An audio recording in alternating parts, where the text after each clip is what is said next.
Hi guys! For today's vlog ay share ko naman sa inyo ang simple maintenance na ginagawa natin sa ating motor. Tulad ng paglilinis, pati na rin yung pag-change oil natin.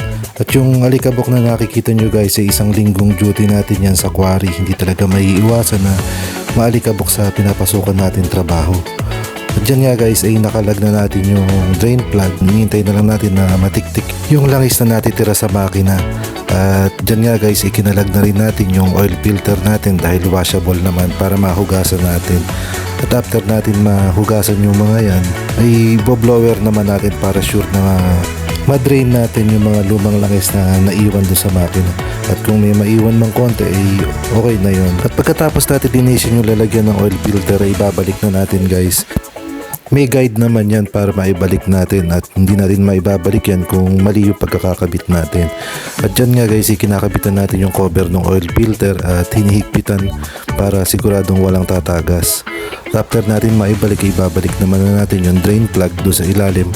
At higpitan na natin guys ng tamang higpit para hindi natin masira yung tornilyo. At after nyan guys ay isasali na natin yung bagong langis na Shell Advance 10W40 na recommended sa manual ng motor natin. At after natin maisalin, check natin yung oil level kung tama na. At pag tama na yung oil level natin ay all goods na nun.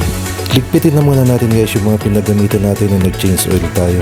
At after natin mag-change oil, maglilinis naman tayo ng kadena. Gamit natin dyan guys ay yung Kobe na chain cleaner. Effective naman siya sa paglilinis ng kadena natin. At dyan nga guys, after natin malinis yung kadena at mababara ng chain cleaner, i-power spray natin para yung mga nagdikit-dikit ba ng mga dumi ay kahit papano ay mabawasan o matanggal natin. Pagkatapos natin i-power spray, isasabunin na natin yung buong motor at saka natin babanlawan. Pagkatapos naman natin banlawan ay bo-blower naman natin para mabilis yung paglilinis natin. Punasan naman natin guys ng pantuyo natin na basahan. Siyempre pagkatapos natin punasan ng basahan at natuyo na natin, ilagyan na natin yung magic gatas na ginagamit natin. Buong motor yung nilalagyan natin guys, pati yung makina, yung mga plastic trim, yung mga bakal. At ibababad lang natin yan ng mga 5 to 10 minutes. At after 10 minutes ng pagkakababad natin, pwede na natin siyang punasan. At ganyan na yung magiging resulta ng paglilinis natin. At yan guys yung nakasanayan nating process sa paglilinis o pagbabike wash ng motor natin.